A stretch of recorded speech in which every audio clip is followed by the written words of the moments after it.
ഒരു അവസരം കൂടെ ദൈവം എൻ്റെ ജീവിതത്തിൽ നൽകി തരുന്നതോട് ഞാൻ ദൈവത്തെ സ്തുതിക്കുന്നു, വാഴ്ത്തുന്നു. ശബ്ദപരിധിയിലുള്ള എല്ലാ പ്രിയപ്പെട്ടവരോടും വേഗം വരുന്ന കർത്താവായ യേശുവിൻ്റെ നാമത്തിലുള്ള സ്നേഹവന്ദനത്തെ ഞാൻ അറിയുകയാണ്. നമ്മൾ കഴിഞ്ഞ ചില മാസങ്ങളായിട്ട് കർത്താവിൻ്റെ വരവിനെ കുറിച്ചുള്ള ഒരു ജനറൽ സ്റ്റഡി നടത്തിക്കൊണ്ടിരിക്കുകയാണ്. അത് നമ്മൾ 7 ഡിവൈഡ് ചെയ്ത് ടോപ്പിക് ഡിവിഷൻ നടത്തി നമ്മൾ പഠിച്ചുകൊണ്ടിരിക്കുന്നു. അതിൽ ഒന്നാമത്തെ division why do we believe, എന്തുകൊണ്ട് കർത്താവിൻ്റെ വരവിൽ നമ്മൾ വിശ്വസിക്കുന്നു. രണ്ടാമത്തെ division science of his coming, അതിനെ 2 സബ് ഡിവൈഡ് ചെയ്താണ് നമ്മൾ പഠിച്ചത്. ഒന്ന്, ഈ ലോകത്തോടുള്ള ബന്ധത്തിൽ കർത്താവിൻ്റെ വരവിൻ്റെ അടയാളങ്ങൾ, അത് മെയിൻലി ഇസ്രയേൽ എന്ന് പറഞ്ഞ രാഷ്ട്രത്തോടുള്ള ബന്ധത്തിൽ പല പ്രവചനങ്ങൾ നിവർത്തിച്ച കാര്യങ്ങൾ ദാനിയേൽ പ്രവചനത്തിൽ കൂടെ നമ്മൾ കടന്നുപോയി, നമ്മൾ ചിന്തിക്കുകയുണ്ടായി. രണ്ടാമത്തെ സബ് ഡിവിഷൻ എന്ന് പറയുന്നത് സയൻസ് ഓഫ് ഹിസ് കമ്മിങ്ങിൻ്റെ ഈ ദൈവസഭയോടുള്ള ബന്ധത്തിൽ കർത്താവിൻ്റെ വരവിൻ്റെ അടയാളങ്ങൾ, അത് നമ്മൾ റെവലേഷൻ ചാപ്റ്റർ 2 and 3 7 സഭകളെക്കുറിച്ച് ജനറലായിട്ടൊന്ന് സ്റ്റഡി ചെയ്യുവാൻ ദൈവം നമ്മളെ സഹായിച്ചു. കഴിഞ്ഞ ആഴ്ച നമ്മൾ ചിന്തിച്ചത് റാപ്ചർ, കർത്താവിൻ്റെ ആ വരവ്, ആ രഹസ്യ വരവ് അഥവാ ഉൽപ്രാവണം. ആ ഉൽപ്രാവണത്തിൽ ഇതിനെക്കുറിച്ച് നമ്മൾ ചിന്തിച്ചപ്പോൾ 3 എലമെൻറ്റ്സ് നമ്മൾ ചിന്തിക്കുകയുണ്ടായി. ഒന്ന്, നമ്മൾ കർത്താവിൻ്റെ വരവിൽ സംഭവം വാനിൽ നടക്കുന്ന 3 കാര്യങ്ങൾ, കർത്താവ് താൻ ഗംഭീരനാദത്തോടെ, പ്രധാന ദൂതൻ്റെ ശബ്ദത്തോടെ, ദൈവത്തിൻ്റെ കാഹളം, അങ്ങനെ 3 കാര്യങ്ങൾ. അതിൻ്റെ സ്പെസിഫിക് ആയിട്ട് അതിൻ്റെ പർപ്പസ് എന്താണെന്നുള്ള കാര്യം നമ്മൾ ചിന്തിച്ചു. അത് കഴിഞ്ഞിട്ട് അതിന് സമാന്തരമായിട്ട് ഭൂമിയിൽ നടക്കുന്ന 3 കാര്യങ്ങൾ, അത് മരിച്ചവർ അവരെ ഉയർത്തെഴുന്നേൽക്കുന്നു, ജീവനോടിരിക്കുന്നവർ കർത്താവായ യേശുവിൻ്റെ മണവാട്ടിയാകുന്ന ജീവനോടിരിക്കുന്നവർ അവരുടെ രൂപാന്തരം, അതിനുശേഷം ഇവർ 2 പേരും കൂടെ ഉള്ള വാനിലേക്ക് പോകുന്ന ആ ഉയർപ്പ് കാണുന്നു. അതാണ് 3 കാര്യങ്ങൾ അവിടെ നടക്കുന്നത് എന്ന് നമ്മൾ ചിന്തിക്കുകയുണ്ടായി. ആരാണ് പോകുന്നത്, എങ്ങനെയുള്ളവരാണ് പോകുന്നത്, എങ്ങനെയുള്ള ശരീരമാണ് നമുക്ക് ലഭിക്കുന്നത് എന്നുള്ള കാര്യങ്ങളൊക്കെ നമ്മൾ ചിന്തിച്ചല്ലോ. കർത്താവിൻ്റെ ആ രഹസ്യ വരവിന് ശേഷം ദൈവത്തിൻ്റെ, അതായത് കർത്താവായ യേശു ക്രിസ്തുവിൻ്റെ ആ ഗ്ലോറിയിൽ, ആ മഹത്വ പ്രത്യക്ഷതയ്ക്ക് ഇടയ്ക്കുള്ള സമയം, ആ പോസ്റ്റ് റാപ്ചർ കാലയളവിൽ എന്തെല്ലാം കാര്യങ്ങളാണ് നടക്കുന്നത്. പല കാര്യങ്ങളും നടക്കും. എന്നാൽ അതിലെ ഒരു കാര്യം പ്രധാനമായിട്ട് ചിന്തിച്ച് മുന്നോട്ട് കടന്നു പോകാൻ കൊണ്ട് ഞാൻ ആഗ്രഹിക്കുകയാണ്. നമ്മളെ സംബന്ധിച്ച്, ഒരു ക്രിസ്ത്യൻ അല്ലെങ്കിൽ ഒരു ബിലീവറെ സംബന്ധിച്ച് ഉള്ള ഒരു കാര്യം മാത്രം നമുക്ക് ചിന്തിച്ച് മുന്നോട്ട് കടന്നു പോകാം. അതിൻ്റെ topic judgement of a Christian എന്നാണ് ഞാൻ കൊടുത്തിരിക്കുന്നത്. നമുക്കറിയാം അതൊരു വിരോധാഭാസമാണ്. ഒരു ക്രിസ്ത്യന് ജഡ്ജ്മെൻ്റ് ഉണ്ടോ എന്നുള്ള കാര്യം നമുക്ക് ചിന്തിക്കാമല്ലോ. നമുക്ക് ഒരു ക്രിസ്ത്യനെ സംബന്ധിച്ച്, ഒരു വിശ്വാസിയെ സംബന്ധിച്ച് പാപി എന്ന നിലയിൽ ഒരു ജഡ്ജ്മെൻ്റ് ഉണ്ടോ ഇല്ലയോ എന്നുള്ളൊരു കാര്യം നമുക്ക് ചിന്തിക്കാം. നമുക്ക് അതിന് ആധാരമായിട്ട് ചില വാക്യങ്ങൾ നമുക്ക് വായിക്കണം. ഒന്നാമത് യോഹന്നാൻ്റെ സുവിശേഷത്തിൽ ചാപ്റ്റർ 19 19-ാം അധ്യായം അതിൻ്റെ 30-ാം വാക്യത്തിൽ നമ്മൾ അവിടെ ഒരു വാക്യം വായിക്കുന്നുണ്ട്.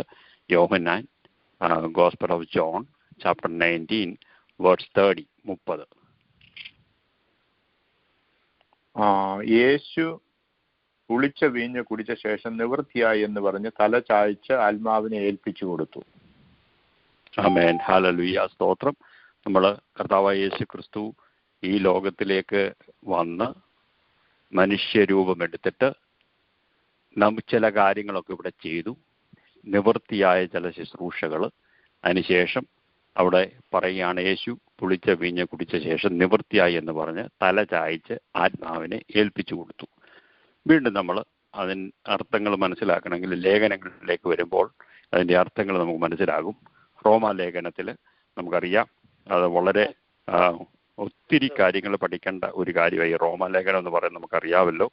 അതിനകത്ത് ചാപ്റ്റർ 7 തൊട്ട് വായിക്കുമ്പോൾ ആ ചാപ്റ്റർ 7 ന്യായപ്രമാണവും പാപവും, ഉള്ളിൽ വസിക്കുന്ന പാപം എന്ന പ്രശ്നം, 2 പ്രകൃതികൾ തമ്മിലുള്ള പോരാട്ടം, ഇതിനെക്കുറിച്ചൊക്കെ ഡീറ്റെയിൽഡ് ആയിട്ടുള്ള ചില കാര്യങ്ങൾ ചാപ്റ്റർ 7 പറഞ്ഞതിന് ശേഷം അടുത്ത ഇതിൽ പറയുകയാണ്, 8 വരുമ്പോൾ അവിടെ പറയുകയാണ് 8:1 അതുകൊണ്ട് റോമാലേഖനം 8:1 അതുകൊണ്ട് ഇപ്പോൾ ക്രിസ്തുയേശുവിലുള്ളവർക്ക് ഒരു ശിക്ഷാവിധിയുമില്ല. നമ്മൾ കർത്താവായ യേശു ക്രിസ്തുവിനെ സ്വന്തം രക്ഷിതാവായി സ്വീകരിച്ച് ആയിട്ടുണ്ടെങ്കിൽ ആ ഒരു ദൈവവിശ്വാസിയെ സംബന്ധിച്ച് പറയുകയാണ്, ഇപ്പോൾ ക്രിസ്തു യേശുവിലുള്ളവർക്ക് ഒരു ശിക്ഷാവിധിയുമില്ല. അന്നേരം ഒരു പാപി എന്ന നിലയിൽ ദൈവമക്കളാകുന്ന നമ്മൾക്ക് ഒരു ശിക്ഷാവിധിയുമില്ല എന്ന് പറയുകയാണ്. സങ്കീർത്തനങ്ങൾ നമ്മൾ ഇത് തന്നെ വായിക്കുന്നുണ്ട്. 103:12 ഉദയം അസ്തമയത്തോട് അകന്നിരിക്കുന്നത് പോലെ അവൻ നമ്മുടെ ലംഘനങ്ങളെ നമ്മോട് അകറ്റിയിരിക്കുന്നു എന്ന് കാണുകയാണ്. വീണ്ടും നമുക്ക് അനേക വാക്യങ്ങൾ നമുക്ക് അതിനെക്കുറിച്ച് കാണാൻ സാധിക്കുന്നുണ്ട്. മീഖ പ്രവചനത്തിൽ നമുക്ക് വായിക്കുന്നുണ്ട്. എന്ന് എടുത്താൽ വായിക്കാം. 7:18-19 കാണുന്നുണ്ട്. ഇതിനോട് സമാന്തരമായിട്ട് കിടക്കുന്ന ചില കാര്യങ്ങളാണ്. മീഖ പ്രവചനത്തിൽ 7:18-19 വാക്യങ്ങളിൽ ഇതിന് സമാന്തരമായിട്ട് കിടക്കുന്ന ചില കാര്യങ്ങൾ അവിടെ കാണാം. ഒരു ക്രിസ്തുവിലായ ഒരു വിശ്വാസിയെ സംബന്ധിച്ച് ഒരു ശിക്ഷാവധിയും പാപി എന്ന നിലയിൽ ഇല്ല എന്നുള്ളൊരു കാര്യമാണ് പല വാക്യങ്ങളിൽ കൂടെ നമുക്ക് കാണാൻ സാധിക്കുന്നത്. എടുത്തിട്ടുണ്ടെങ്കിൽ ഒന്ന് വായിക്കാമല്ലോ. മീഖ പ്രവചനത്തിൽ 7:18-19 അകൃത്യം ക്ഷമിക്കുകയും തന്റെ അവകാശത്തിൽ ശേഷിപ്പുള്ളവരോട് അതിക്രമം മോചിക്കുകയും ചെയ്യുന്ന നിന്നോട് സമനായ ദൈവം ആരുള്ളൂ? അവൻ എന്നേക്കും കോപം വെച്ചുകൊള്ളുന്നില്ല, ദയയിലല്ലോ അവന് പ്രസാദമുള്ളത്. അവൻ കാണിക്കും. യെസ്, ഹല്ലേലൂയ, സ്തോത്രം. നമ്മുടെ ദൈവം നമ്മളോട് ദയാലുവായ ദൈവമാണ്. നമ്മുടെ അതിക്രമം മോചിക്കുന്ന ദൈവമാണ്. ആദാമിൽ നമ്മളെല്ലാം പാപികളായി, മനുഷ്യവർഗം പാപികളായി തീർന്നുവെങ്കിൽ ക്രിസ്തുവില് നമ്മളെ അതിൽ നിന്ന് സ്വാതന്ത്ര്യം പ്രാപിച്ച് നമ്മുടെ പാപങ്ങളെ നമ്മളോട് ക്ഷമിക്കുന്ന ദൈവത്തെയാണ് നമ്മൾ സേവിക്കുന്നത് എന്ന് കാണുകയാണ്. നമുക്ക് യോഹന്നാന്റെ ഇതിലെ സുവിശേഷത്തിൽ നമുക്ക് കാണാൻ സാധിക്കും. 1:7 ലേഖനത്തിൽ 1 യോഹന്നാൻ 1:7-9 വരെ വായിക്കുമ്പോൾ അവിടെയും ചില കാര്യങ്ങൾ നമുക്ക് കാണാൻ സാധിക്കും. ലേഖനം 1 യോഹന്നാൻ 1:7-9 വരെ. അവൻ വെളിച്ചത്തിൽ ഇരിക്കുന്നത് പോലെ നാം വെളിച്ചത്തിൽ നടക്കുന്നുവെങ്കിൽ നമുക്ക് തമ്മിൽ കൂട്ടായ്മയുണ്ട്. അവന്റെ പുത്രനായ യേശുവിന്റെ രക്തം സകല പാപവും പോക്കി നമ്മെ ശുദ്ധീകരിക്കുന്നു. നമുക്ക് പാപമില്ല എന്ന് നാം പറയുന്നുവെങ്കിൽ നമ്മെ തന്നെ വഞ്ചിക്കുന്നു, സത്യം നമ്മിൽ ഇല്ലാതെയായി. നമ്മുടെ പാപങ്ങളെ ഏറ്റുപറയുന്നുവെങ്കിൽ അവൻ നമ്മോട് പാപങ്ങളെ ക്ഷമിച്ച് സകല അനീതിയും പോക്കി നമ്മെ ശുദ്ധീകരിപ്പാൻ തക്കവണ്ണം വിശ്വസ്തനും നീതിമാനുമാകുന്നു. യെസ്, നമ്മളന്നേരം ചിന്തിക്കുന്ന കാര്യം, നമ്മൾ ക്രിസ്തുവിലെ ഒരു വിശ്വാസിയാണെങ്കിൽ ഒരു പാപി എന്ന നിലയിൽ നമുക്ക് ശിക്ഷാവധിയില്ല. എന്നാൽ ദിനം തോറും നമ്മുടെ ജീവിതത്തിൽ കടന്നു വരുന്ന പാപങ്ങൾ, അറിഞ്ഞും അറിയാതെ ഒക്കെ കടന്നു വരുന്ന പാപങ്ങൾ, നമുക്ക് വേണ്ടി മധ്യസ്ഥയായിരിക്കുന്ന കർത്താവായ യേശു ക്രിസ്തുവിനോട് നമ്മൾ അത് ഏറ്റുപറയുന്നുവെങ്കിൽ നമുക്ക് അത് പാപമോചനം ലഭിക്കുന്നു എന്ന് കാണുകയാണ്. അവരുടെ രക്തം സകല പാപവും പോക്കി നമ്മെ ശുദ്ധീകരിക്കുന്നു. നമുക്ക് പാപമില്ല എന്ന് പറയുന്നുവെങ്കിൽ നമ്മെ തന്നെ വഞ്ചിക്കുന്നു, സത്യം നമ്മളില്ലാതെയായി. നമ്മുടെ പാപങ്ങൾ ഏറ്റുപറയുന്നുവെങ്കിൽ, നമ്മുടെ പാപം നമുക്ക് ബോധം വന്നു കഴിഞ്ഞാൽ, അത് ഏറ്റുപറഞ്ഞു കഴിഞ്ഞാൽ അതിന് സകല അനീതിയും പോക്കി നമ്മെ ശുദ്ധീകരിപ്പാൻ തക്കവണ്ണം വിശ്വസ്തനും നീതിമാനുമായ മഹാപുരോഹിതനാണ് നമ്മുടെ കർത്താവായ യേശു ക്രിസ്തു എന്ന് നമുക്ക് കാണാൻ സാധിക്കുന്നുണ്ട്. വീണ്ടും നമുക്ക് 1 യോഹന്നാൻ 2:1 ഇപ്രകാരം വായിക്കുന്നുണ്ട്: എൻ്റെ കുഞ്ഞുങ്ങളെ, നിങ്ങൾ പാപം ചെയ്യാതിരിപ്പാൻ ഞാനിത് നിങ്ങൾക്ക് എഴുതുന്നു. ഒരുത്തൻ പാപം ചെയ്തുവെങ്കിലോ നീതിമാനായ യേശു ക്രിസ്തു എന്ന കാര്യസ്ഥൻ നമുക്ക് പിതാവിൻ്റെ അടുക്കലുണ്ട് എന്ന് കാണുകയാണ്. അന്നേരം നമ്മൾ ഒരു പാപി എന്ന നിലയിൽ നമുക്ക് ശിക്ഷാവിധി ഇല്ല എന്ന് കാണുകയാണ്. എന്നാൽ ചില കാര്യങ്ങളൊക്കെ നമ്മൾ അറിഞ്ഞിരിക്കേണ്ടത് ആവശ്യമാണ്. എബ്രായ ലേഖനത്തിൽ നിന്ന് ചില വാക്യങ്ങൾ നമുക്കൊന്ന് വായിക്കാം. ഹീബ്രൂസ് ചാപ്റ്റർ 12 5-14 എന്ന് വായിക്കാം. എബ്രായ ലേഖനം 12:5-14 വരെ. മകനെ, കർത്താവിന്റെ ശിക്ഷ നിരസിക്കരുത്. അവൻ ശാസിക്കുമ്പോൾ മുഷികയും അരുത്. കർത്താവ് താൻ സ്നേഹിക്കുന്നവരെ ശിക്ഷിക്കുന്നു. താൻ കൈക്കൊള്ളുന്ന ഏത് മകനെയും തല്ലുന്നു എന്നിങ്ങനെ മക്കളോടെന്ന പോലെ നിങ്ങളോട് സംവാദിക്കുന്ന പ്രബോധനം നിങ്ങൾ മറന്ന് കളഞ്ഞുവോ? ആമേൻ, ഹല്ലേലൂയ. ഇവിടെ പറയുകയാണ് ബാലശിക്ഷയുടെ കാര്യമാണ്. അത് കുറച്ചുകൂടെ ഒന്ന് വായിച്ചാൽ നല്ലതായിരിക്കും. 14 വരെ ഒന്ന് വായിച്ചാൽ നല്ലതായിരിക്കും. നിങ്ങൾ ബാലശിക്ഷ സഹിച്ചാൽ ദൈവം മക്കളോട് എന്ന പോലെ നിങ്ങളോട് പെരുമാറുന്നു. അപ്പൻ ശിക്ഷിക്കാത്ത മകൻ എവിടെയുള്ളൂ? എല്ലാവരും പ്രാപിക്കുന്ന ബാലശിക്ഷ കൂടാതെ ഇരിക്കുന്നുവെങ്കിൽ നിങ്ങൾ മക്കളല്ല, കൗലടയന്മാരത്രേ. നമ്മുടെ ജഡസംബന്ധമായ പിതാക്കന്മാർ നമ്മെ ശിക്ഷിച്ചപ്പോൾ നാം അവരെ വണങ്ങിപ്പോകുന്നുവല്ലോ. ആത്മാക്കളുടെ പിതാവിന് ഏറ്റവും അധികമായി കീഴടങ്ങി ജീവിക്കേണ്ടതല്ലയോ? അവർ ശിക്ഷിച്ചത് കുറെ കാലവും തങ്ങൾക്ക് ബോധിച്ച പ്രകാരവും അത്രേ.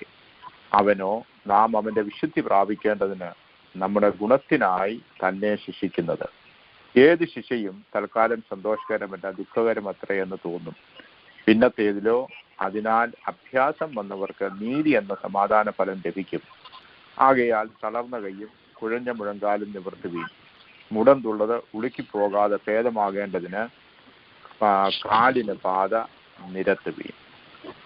ആമേൻ, ഹല്ലേലൂയ, സ്തോത്രം. നമുക്കറിയാം, നമ്മൾ ഒരു പാപി എന്ന നിലയിൽ ഒരുവൻ ക്രിസ്തുവിലായി കഴിഞ്ഞാൽ പുതിയ സൃഷ്ടിയാണ്.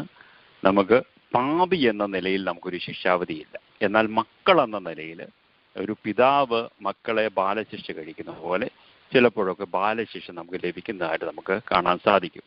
എന്നാൽ വീണ്ടും നമ്മൾ എബ്രായ ലേഖനത്തിൻ്റെ 6:4-8 വരെ വായിക്കുമ്പോൾ അവിടെ വേറൊരു രീതിയിലുള്ള കാര്യം അവിടെ കാണാൻ സാധിക്കുന്നുണ്ട്. ഈ ബാലശിക്ഷയും അതും കൂടെ ഒരു വ്യത്യസ്തമായിട്ടുള്ളൊരു കാര്യമാണ് അവിടെ കാണുന്നത്. എബ്രായ ലേഖനം 6:4-8 വരെ.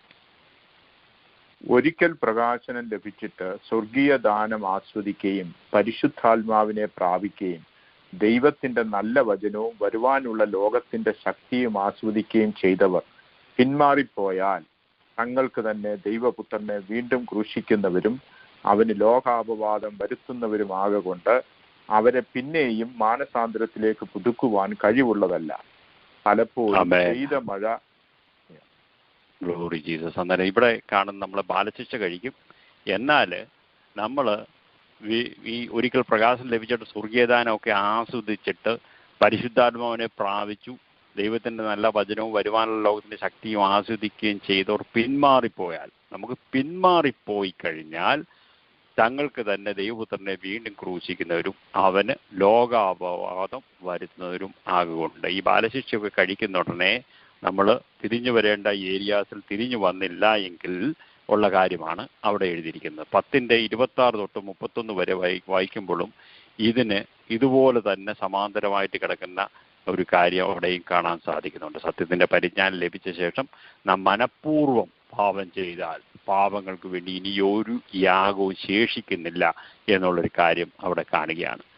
നമുക്ക് അറിയാം, നമ്മൾ ജീവപുസ്തകത്തിൽ നിന്ന് നമ്മൾ യോഗ്യന്മാരായിട്ട് വെള്ള ധരിച്ചുകൊണ്ട് കർത്താവിനോടുകൂടെ നടക്കേണ്ടവരാണ്. അങ്ങനെ ജയിക്കുന്ന കൂട്ടത്തിലാണ് നമ്മളായിരിക്കുന്നത്. അതോർത്ത് ഞാൻ ദൈവത്തെ സ്തുതിക്കുകയാണ്. നമ്മളതിനെ ചിന്തിച്ചത്, പാപി എന്ന നിലയിൽ നമുക്കൊരു ശിക്ഷാവധിയില്ല, എന്നാൽ മക്കൾ എന്ന നിലയിൽ നമുക്ക് ബാലശിക്ഷയുണ്ട് എന്നുള്ളൊരു കാര്യമാണ് നമ്മൾ ചിന്തിച്ചത്. നമ്മൾ ചിന്തിക്കാൻ കാരണം, ഈ ഉൽപ്രാപണത്തിന് ശേഷം കർത്താവിൻ്റെ മഹത്വ പ്രത്യക്ഷതയ്ക്ക് ഇടയ്ക്കുള്ള സമയത്ത് ഒരു പ്രധാനമായ കാര്യം എന്ന് പറഞ്ഞാൽ judgement of a Christian or a judgement of a believer. എന്തുവാ ജഡ്ജ്മെന്റ്? അതിന് ശരിക്കുള്ള ജഡ്ജ്മെന്റ് എന്നുള്ള വേർഡ് ഭീമ എന്ന് പറഞ്ഞാൽ നമുക്കറിയാം ഒരു കിരീടധാരണം നടക്കുന്ന സമയം. ശരിക്കും ജഡ്ജ്മെന്റ് അല്ല, നമ്മളെ കുറ്റം ആരോപിക്കുന്ന പരിപാടിയല്ല, നമുക്ക് റിവാർഡ് തരുന്ന കാര്യമായിട്ട് അതിനെ കാണാൻ സാധിക്കുന്നുണ്ട്. അത് നമുക്ക് കാണണമെന്നുണ്ടെങ്കിൽ 2 കൊരിന്ത്യൻസിലോട്ട് നമുക്കിന്ന് കടന്നു പോകാം.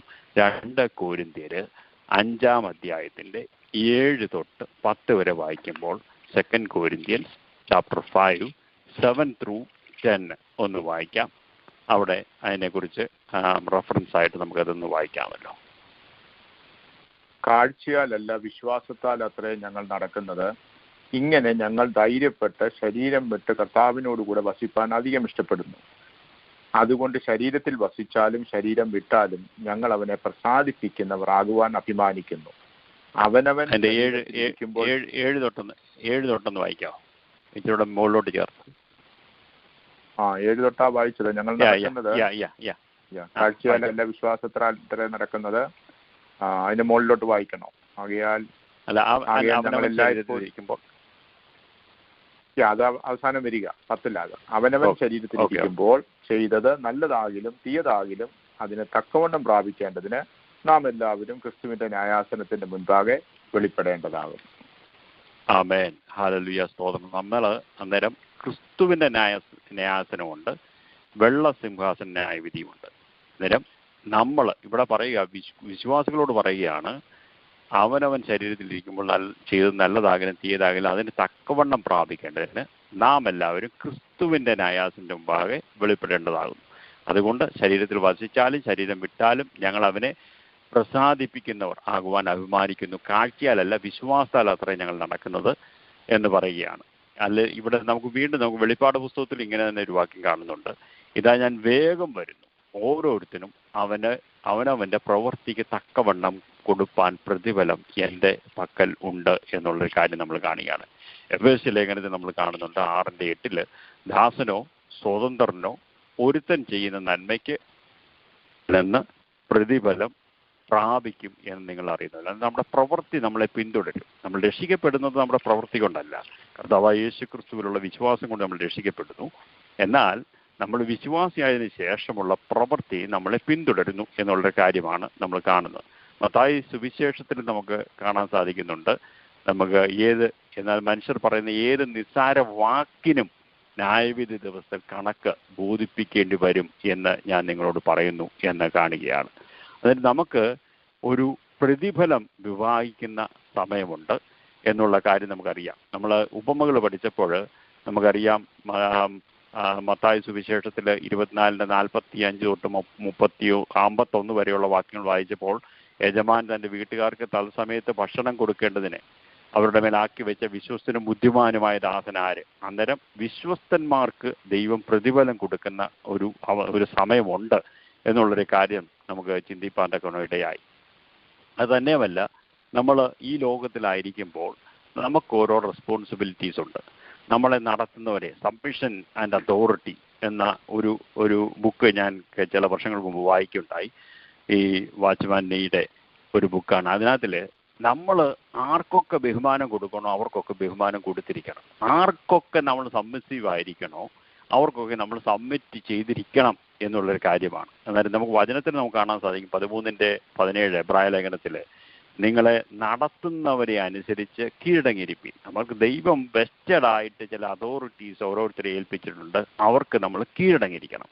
അവർക്ക് കണക്ക് ബോധിപ്പിക്കേണ്ടുന്നവരാകിയാൽ നിങ്ങളുടെ ആത്മാക്കൾക്ക് വേണ്ടി ജാഗരിച്ചിരിക്കുന്നു.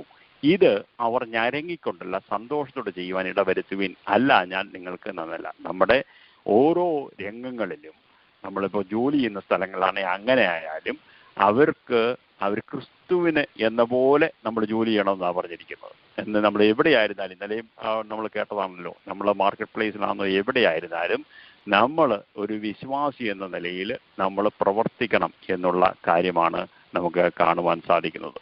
നമുക്ക് ഒത്തിരി വാക്യങ്ങൾ നമുക്ക് കാണാൻ സാധിക്കുന്നുണ്ട്. അതിൻ്റെ ചില വാക്യങ്ങളൊന്ന് വായിക്കാം. 1 Corinthians chapter 4, 1 Corinthians 4:1 തൊട്ട് 5 വരെ ഒന്ന് വായിക്കാം. അവിടെ നമ്മൾ വിശ്വസ്തരായിരിക്കണം എന്നുള്ളൊരു കാര്യം അവിടെ കാണുകയാണ്. അതായത് നമ്മുടെ റിവാർഡിനെ കുറിച്ച് നമ്മൾ ചിന്തിക്കുന്നത് നമ്മൾ രക്ഷിക്കപ്പെടാനുള്ള ഒരു പ്രവൃത്തിയായിട്ടല്ല, രക്ഷിക്കപ്പെട്ടതിന് ശേഷം നമുക്ക് നമ്മുടെ പ്രവൃത്തികൾ നമ്മളെ പിന്തുടരുന്നത് കൊണ്ട് നമ്മളൊക്കെ നല്ല സൽപ്രവർത്തികൾക്ക് വേണ്ടിയാണ് നമ്മൾ ദൈവത്തിലായിരിക്കുന്നത് എന്നുള്ള കാര്യമാണ്. അന്നേരം ഈ വാക്യം ഒന്ന് വായിക്കാം. 1 Corinthians chapter 4, 1-5. ഞങ്ങളെ ക്രിസ്തുവിന്റെ ശുശ്രൂഷക്കാരും ദൈവമർമ്മങ്ങളുടെ ഗ്രഹവിചാരകന്മാരും എന്നിങ്ങനെ ഓരോരുത്തൻ എണ്ണിക്കൊള്ളട്ടെ. ഗ്രഹവിചാരകന്മാരിൽ അന്വേഷിക്കുന്നതോ അവർ വിശ്വസ്തരായിരിക്കണമെന്നത്രേ. നിങ്ങളോ മനുഷ്യർ കഴിക്കുന്ന വല്ല വിസ്താരത്തിലോ എന്നെ വിധിക്കുന്നത് എനിക്ക് എത്രയും ലഘുകാര്യം. ഞാൻ എന്നെ തന്നെ വിധിക്കുന്നതുമില്ല. എനിക്ക് യാതൊരു കുറ്റത്തെക്കുറിച്ചും ബോധമില്ലെങ്കിലും അതിനാൽ ഞാൻ നീതിമാൻ എന്ന് വരികയില്ല. എന്നെ വിധിക്കുന്നത് കർത്താവാകുന്നു.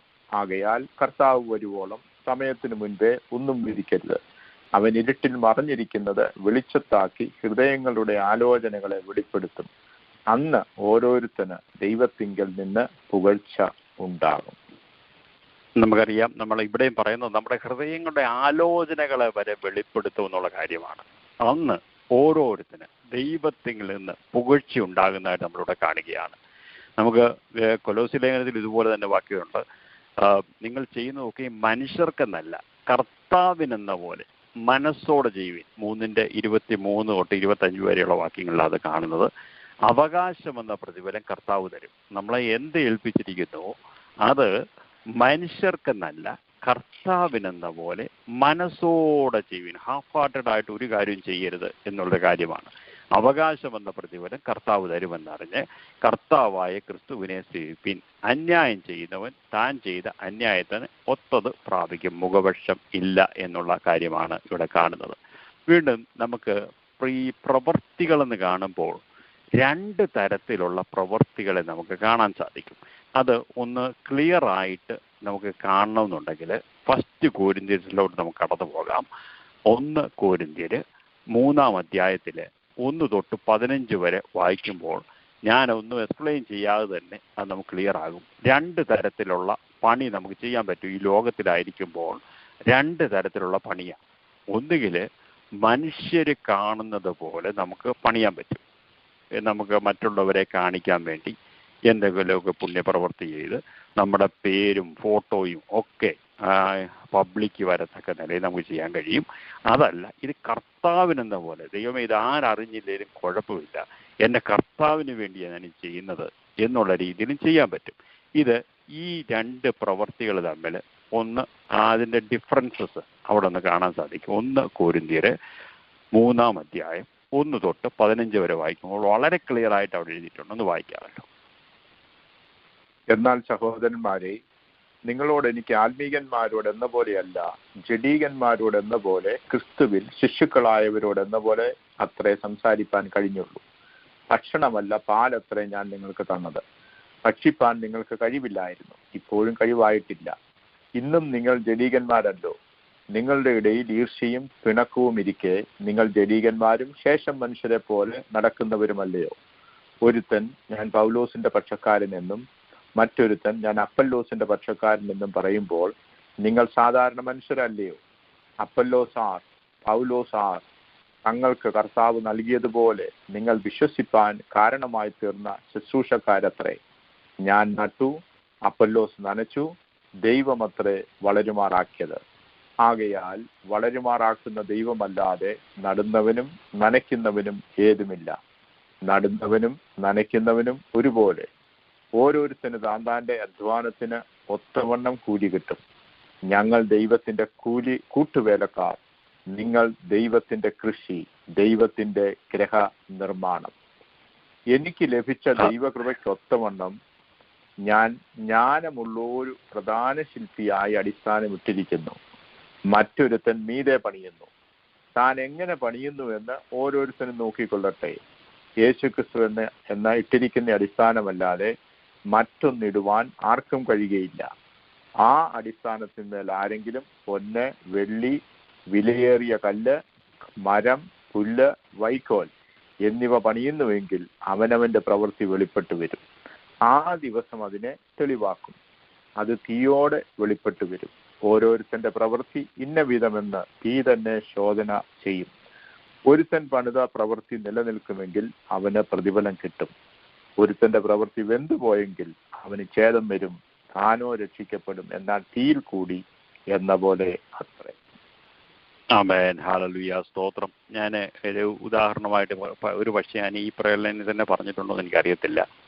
നമ്മളൊക്കെ ഈ കൃഷിസ്ഥലങ്ങളിൽ നിന്ന് പുഞ്ച വയലിൽ നിന്ന് ഈ വലിയ കച്ചിക്കെട്ടും കയറ്റി വരുന്ന ലോറികൾ നമുക്കൊക്കെ അറിയാവുന്ന കാര്യമാണ്. നമ്മളന്നേരം അതിലെ കൂടെ സൈക്കിളിലെല്ലാം ഒക്കെ പോവുകയാണെങ്കിൽ എന്തോ ഈ സ്കൂളിൽ നിന്ന് വല്ലതും വരുന്ന വഴിക്ക് അല്ലെങ്കിൽ ഈ കച്ചിക്കെട്ട് വരുന്ന നമുക്ക് പോലും സൈക്കിളെ പോലും പോകാൻ പറ്റത്തില്ല. അതൊക്കെ എടുത്ത് മാറ്റി ഒതുക്കി കൊടുക്കണം, എന്നാലേ ഇതിന് പോകാൻ പറ്റത്തുള്ളൂ. അതുപോലെ ഇതിലാണ് വരുന്നത്. എന്നാൽ നമ്മുടെ അടുത്തുള്ള ജൂവലറി ഷോപ്പുകളിൽ സ്വർണം വരുന്നത് എതിരെ കൂടെ വരുന്ന പോലും നമുക്കറിയത്തില്ല. അന്നേരം നമുക്ക് ഇതിൻ്റെ രണ്ടിൻ്റെയും കൂടെ വാല്യൂ ഒന്ന് നോക്കണം.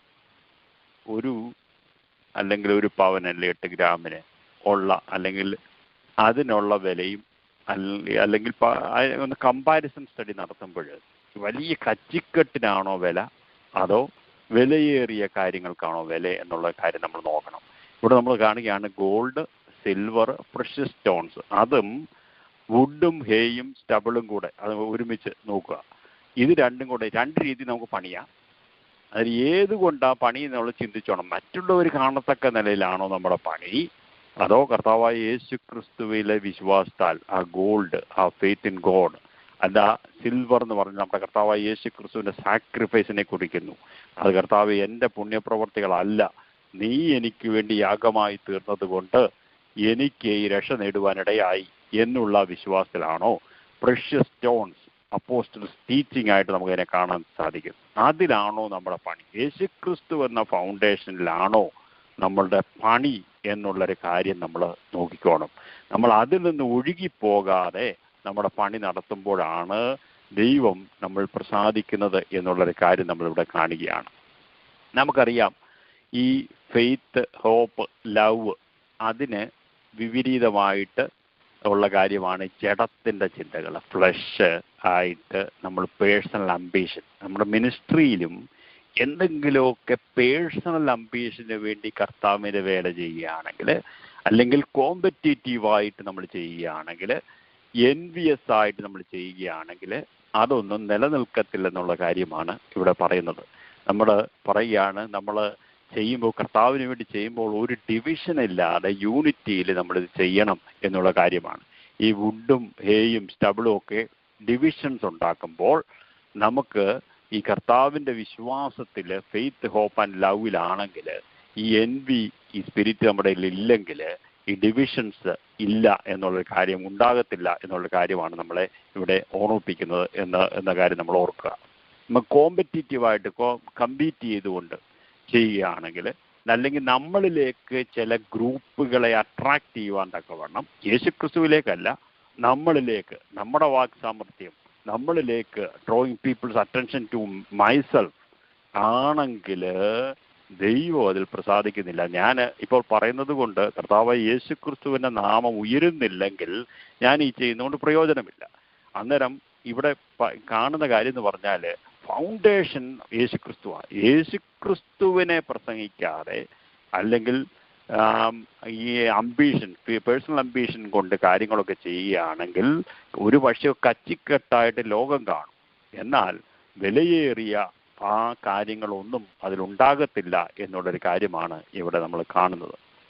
നമുക്കറിയാം 1 പത്രോസിൻ്റെ ആ ലേഖനത്തിൽ 2:4-5 വായിക്കുമ്പോൾ നമുക്ക് കാണാൻ സാധിക്കുന്നുണ്ട്, മനുഷ്യർ തള്ളിയതെങ്കിലും ദൈവസന്നിധിയിലെ ശ്രേഷ്ഠവും മാന്യവുമായ ജീവനുള്ള കല്ലായ അവൻ്റെ അടുക്കൽ വന്നിട്ട് നിങ്ങളും ജീവനുള്ള കല്ലുകൾ എന്ന പോലെ ആത്മീയ ഗ്രഹമായിട്ട് യേശുക്രിസ്തു മുഖാന്തരം ദൈവത്തിന് പ്രസാദമുള്ള ആത്മീയ യാഗം കഴിപ്പാൻ തക്ക വിശുദ്ധ പുരോഹിത വർഗമാകേണ്ടതിന് പണിയപ്പെടുന്നു. അങ്ങനെ ആയിരിക്കണം നമ്മുടെ പണികൾ.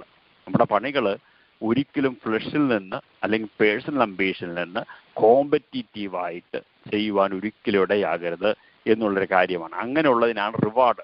ഇവിടെ നോക്കുമ്പോൾ ഈ തീയിൽ കൂടെ ശോധന കഴിക്കുമ്പോൾ കച്ചിയും അങ്ങനെ വിലയില്ലാത്ത സാധനങ്ങളൊക്കെ എളുപ്പം തീക്കരയായി പോവും. എന്നാൽ ഈ ദൈവവിശ്വാസത്തിൽ ഉണ്ടാകുന്നത് കർത്താവ് യേശു ക്രിസ്തുവിൻ്റെ ഫൗണ്ടേഷനുള്ള കാര്യങ്ങൾ നിലനിൽക്കും എന്നുള്ളൊരു കാര്യമാണ് നമ്മൾ ഇവിടെ കാണുന്നത് എന്നുള്ള ഒരു കാര്യം കൊണ്ട് ഓർമ്മിപ്പിച്ച് ഞാൻ മുന്നോട്ട് കടന്നു പോവുകയാണ്. ഫസ്റ്റ് തിമോത്തിയോസ് 1 തിമോത്തിയോസിൻ്റെ ലേഖനത്തിൽ 1:5 നമ്മൾ കാണുന്നുണ്ട്, നമ്മുടെ ആജ്ഞയുടെ ഉദ്ദേശമോ ശുദ്ധ ഹൃദയം, നല്ല മനസ്സാക്ഷി, നിർവ്യാജ വിശ്വാസം എന്നിവയാൽ ഉളവാകുന്ന സ്നേഹം തന്നെ. അന്നേരം നമ്മുടെയൊക്കെ മിനിസ്ട്രിയുടെ ഫൗണ്ടേഷൻ എന്ന് പറയുന്നത് കർത്താവായ യേശു ക്രിസ്തുവിനോടുള്ള സ്നേഹത്തിൽ നിന്ന്, ആ ഫൗണ്ടേഷൻ വേണം നമ്മൾ ഈ മിനിസ്ട്രി ഒക്കെ ചെയ്യുവാൻ. ശുദ്ധ ഹൃദയം, നല്ല മനസാക്ഷി, നിർവ്യാജ വിശ്വാസം. കോമ്പറ്റീറ്റീവായിട്ട് ചെയ്യുന്ന ഒരു കാര്യമല്ല എന്ന് നമുക്കിവിടെ കാണുകയാണ്. റോമാലേഖനത്തിൽ നമുക്ക് വായിക്കാൻ സാധിക്കുന്നുണ്ട് 13:10 സ്നേഹം കൂട്ടുകാരിൽ ദോഷം പ്രവർത്തിക്കുന്നില്ല, ആകിയാൽ സ്നേഹം ന്യായപ്രമാണത്തിൻ്റെ നിവൃത്തി തന്നെ എന്ന് കാണുകയാണ്. നമ്മൾ അല്പം കൂടെ ഇതിൽ നമ്മൾ ചിന്തിക്കാമല്ലോ. 1 കൊരിന്ത്യർ 1 അധ്യായത്തിൻ്റെ 10 തൊട്ട് 13 വരെ ഒന്ന് വായിക്കാം. ഇതിനകത്തിലെ പക്ഷക്കാരൻ എന്നുള്ള കാര്യം നമുക്ക് കാണാൻ സാധിക്കുന്നുണ്ട്. നമുക്ക് ഇത് വായിച്ച അതുപോലെ തന്നെ കാണുകയാണ്. ഒരാളുടെ പക്ഷക്കാരനോ മറ്റേ പക്ഷക്കാരനോ ഒന്നുമല്ല എന്നുള്ളൊരു കാര്യമാണ് ഇവിടെ കാണുന്നത്. എന്താണ് ഇവിടെ കാണുന്നത്? ഒന്നുകൂടെ വായിക്കാമല്ലോ. 1 കൊരിന്ത്യർ ഫസ്റ്റ് ചാപ്റ്റർ 10-13. സഹോദരന്മാരെ, നിങ്ങൾ എല്ലാവരും ഒന്ന് തന്നെ സംസാരിക്കുകയും നിങ്ങളുടെ ഇടയിൽ ഭിന്നത ഭവിക്കാതെ ഏക മനസ്സിലും ഏകാഭിപ്രായത്തിലും യോജിച്ചിരിക്കുകയും വേണം എന്ന് ഞാൻ നിങ്ങളെ നമ്മുടെ കർത്താവായ യേശുക്രിസ്തുവിന്റെ നാമം ചൊല്ലി പ്രബോധിപ്പിക്കുന്നു. സഹോദരന്മാരെ, നിങ്ങളുടെ ഇടയിൽ പിണക്കമുണ്ടെന്ന് ക്ലോവയുടെ ആളുകളാൽ എനിക്ക് അറിവ് കിട്ടിയിരിക്കുന്നു. നിങ്ങളിൽ ഒരുത്തൻ, ഞാൻ പൗലോസിന്റെ പക്ഷക്കാരൻ, ഞാൻ അപ്പല്ലോസിന്റെ പക്ഷക്കാരൻ, ഞാൻ കേഫാവിന്റെ പക്ഷക്കാരൻ, ഞാൻ ക്രിസ്തുവിന്റെ പക്ഷക്കാരൻ എന്നിങ്ങനെ പറയുന്നുവോ? പൗലോസ് നിങ്ങൾക്ക് വേണ്ടി ക്രൂശിക്കപ്പെട്ടുവോ? അല്ല. പൗലോസിന്റെ നാമത്തിൽ നിങ്ങൾ സ്നാനം ഏറ്റുവോ? ആമേൻ, ഹല്ലേലൂയ, സ്തോത്രം. അന്ന് അപ്പോസ്തലിക സഭയിൽ നമുക്കറിയാം യേശു ക്രിസ്തു കൊടുത്ത അധികാരത്തിൽ മാത്രമാണ് സ്നാനങ്ങൾ നടന്നിരിക്കുന്നത്. പല വാക്യങ്ങൾ നമുക്ക് കാണാൻ സാധിക്കുന്നുണ്ടല്ലോ. ഇവിടെ അന്നേരം ഒരാളുടെ പക്ഷക്കാരനായിട്ട് തീരാൻ തക്കവണ്ണം ദൈവം നമ്മളെ വിളിച്ചിട്ടില്ല. നമ്മൾ ക്രിസ്തുവിന്റെ പക്ഷക്കാരനാണ്, എല്ലാവരും ക്രിസ്തുവിന്റെ പക്ഷക്കാരാണ്. ആ പ്രവൃത്തി മാത്രമേ നിലനിൽക്കത്തുള്ളൂ. ഏതെങ്കിലും ഗ്രൂപ്പിൽ നമ്മൾ അകപ്പെട്ടു പോയിട്ടുണ്ടെങ്കിൽ അത് പ്രവൃത്തി നിലനിൽക്കത്തില്ല എന്നുള്ളൊരു കാര്യമാണ്. വീണ്ടും 1 കൊരിന്ത്യർ 13 എന്ന് പറയുന്നത് നമുക്കറിയാമല്ലോ, സ്നേഹം. അതിൻ്റെ 13 വായിക്കാൻ, ആകയാൽ വിശ്വാസം, പ്രത്യാശ, സ്നേഹം, ഈ 3 നിലനിൽക്കുന്ന ഇവയിൽ വലുതോ സ്നേഹം തന്നെ എന്ന് കാണുകയാണ്. നമ്മളത് ചിന്തിക്കുന്നത് ഈ ജഡ്ജ്മെന്റ് ഓഫ് എ ക്രിസ്ത്യൻ എന്നുള്ള കാര്യമാണ് നമ്മൾ ചിന്തിക്കുന്നത്. അതിന് ഈ പ്രവൃത്തിയെക്കുറിച്ച് ഒന്ന് എക്സ്പ്ലെയിൻ ചെയ്യാൻ വേണ്ടി ഞാൻ ഇത്രയൊക്കെ കാര്യങ്ങൾ വായിച്ചതേ ഉള്ളൂ. നമുക്കറിയാം, നമുക്ക് കിരീടങ്ങളെക്കുറിച്ച്, പല തരത്തിലുള്ള കിരീടങ്ങളെക്കുറിച്ച് നമുക്ക് കാണാൻ സാധിക്കുന്നുണ്ട്. അത് ഓരോന്നായിട്ട് നമുക്ക് നോക്കാമല്ലോ. 1, ക്രൗൺ ഓഫ് റൈച്ചസ്നെസ്, എന്തോ നീതിയുടെ കിരീടം. ഇതാർക്കാ ലഭിക്കുന്നത്? 2 തിമോത്തിയോസ് 4:8 എന്ന് വായിക്കുമ്പോൾ അത് ക്ലിയർ ആകും. ഈ ക്രൗൺ ഓഫ് റൈച്ചസ്നെസ്, നീതിയുടെ കിരീടം, ഇതാർക്കാ കിട്ടുന്നത്, എങ്ങനെയുള്ളതാണെന്നുള്ളത് കാര്യം അവിടെ കാണാൻ സാധിക്കും. സെൽഫായിട്ട് അത് എക്സ്പ്ലെയിൻ ചെയ്യുന്ന കാര്യമാണ്. അതൊന്ന് വായിക്കാം. ഞാൻ നല്ലപോർ പൊരുതു, ഓട്ടം തികച്ച് വിശ്വാസം കാത്തു. ഇനി നീതിയുടെ കിരീടം എനിക്കായി വെച്ചിരിക്കുന്നു. അത് നീതിയുള്ള ന്യായാധിപതിയായ കർത്താവ് ആ ദിവസത്തിൽ എനിക്ക് തരും. എനിക്ക് മാത്രമല്ല, അവന്റെ പ്രത്യക്ഷതയിൽ പ്രിയം വെച്ച ഏവർക്കും കൂടെ. ആമേൻ, ഹല്ലേലൂയ. അതായത് നീതിയുടെ കിരീടം, ക്രൗൺ ഓഫ് റൈച്ചസ്നെസ്. നമ്മൾ ചിന്തിക്കുന്ന കാര്യം എന്ന് പറയുന്നത്, റാപ്ചറിന് ശേഷം, ഉൽപ്രാവണത്തിന് ശേഷം, കർത്താവിന്റെ മഹത്വത്തിനിടയിലുള്ള സമയത്ത് ക്രിസ്ത്യൻസിനെ അഥവാ ബിലീവേഴ്സിനെ, ക്രിസ്തുവിൽ മരിച്ചവര്, ക്രിസ്തുവിൽ ജീവിക്കുന്നവര് എല്ലാവരുടെ ഉൽപ്രാവണം കഴിഞ്ഞിട്ട് അവർക്ക് ലഭിക്കുന്ന ജഡ്ജ്മെന്റ് എന്നുള്ള വേർഡ് ബീമ, അഥവാ നമുക്ക് റിവാർഡ് തരുമ്പോൾ കിരീടങ്ങളെ കുറിച്ച് കാണുന്നു. ആ കിരീടങ്ങളിൽ ഒന്നെന്ന് പറയുന്നത് അവന്റെ പ്രത്യക്ഷതയിൽ പ്രിയം വെച്ച ഏവർക്കും എല്ലാവർക്കും ലഭിക്കുന്ന ഒരു കാര്യമാണ് ക്രൗൺ ഓഫ് റൈച്ചസ്നെസ് എന്ന് ഇവിടെ കാണുകയാണ്. ഇനിയും രണ്ടാമതായിട്ടൊരു ക്രൗണ് നമുക്ക് 1 തെസ്സലോനിക്കൻസിൽ നമുക്ക് വായിക്കാൻ സാധിക്കും. 2:10. 1 തെസ്സലോനിക്കൻസ് അതിനകത്തിലെ ചാപ്റ്റർ 2:19 വായിക്കുമ്പോൾ അവിടെ ക്രൗൺ ഓഫ് റിജോയ്സിങ് എന്ന ഒരു വാക്യം നമ്മൾ കാണുന്നുണ്ട്. അതൊന്ന് കാണാമല്ലോ. നമ്മുടെ കർത്താവായ യേശുവിന്റെ മുൻപാകെ അവന്റെ പ്രത്യക്ഷതയിൽ ഞങ്ങളുടെ ആശയോ സന്തോഷമോ പ്രശംസാ കിരീടമോ ആറാകുന്നു. നിങ്ങളും അല്ലയോ? ഞങ്ങളുടെ സന്തോഷവും നിങ്ങൾ തന്നെ. ആമേൻ, സ്തോത്രം. നമ്മൾ അന്നേരം ഒരാളോട് ഒരു സുവിശേഷം പറഞ്ഞു. ആ സുവിശേഷ സത്യം അവർക്ക് മനസ്സിലായി. അതിനുശേഷം കർത്താവിനെ അവർ രക്ഷിതാവായിട്ട് സ്വീകരിച്ചു. അങ്ങനെ ഒരു സോൾ വിന്നിങ്ങിലേക്ക് വരുമ്പോൾ പിന്നീടുള്ള കൽപ്പനകൾ, കർത്താവിൻ്റെ കൽപ്പനകളൊക്കെ അനുസരിക്കുവാൻ തക്കണം അവർ തയ്യാറാകുന്നു. അങ്ങനെ ഓരോ സത്യത്തിലും ദൈവാത്മാവ് അവരെ വഴി നടത്തി കഴിയുമ്പോൾ നമുക്ക് ലഭിക്കുന്ന ഒരു കാര്യമാണ് പ്രശംസാ കിരീടം, ക്രൗൺ ഓഫ് റിജോയ്സിങ്. സോൾ വിന്നേഴ്സിന് ലഭിക്കുന്ന ഒരു കാര്യമായിട്ട് നമുക്ക് ഇവിടെ കാണാൻ സാധിക്കുന്നുണ്ട്. വീണ്ടും നമുക്ക് അടുത്ത ഒരു ക്രൗൺ എന്ന് പറയുന്നത് ഫെയ്ത്ത്ഫുൾ സെർവൻസിന് ഉള്ള ഒരു ഇതായിട്ട് നമുക്ക് കാണാൻ സാധിക്കും. അതിനാധാരമായിട്ട് 1 പീറ്റർ 1 പത്രോസിന്റെ ലേഖനം 5:1-8 വരെ ഒന്ന് വായിക്കാമല്ലോ. 1 പീറ്റർ ചാപ്റ്റർ 5 1-8. 1 പത്രോസ് 5:1-8 വരെ.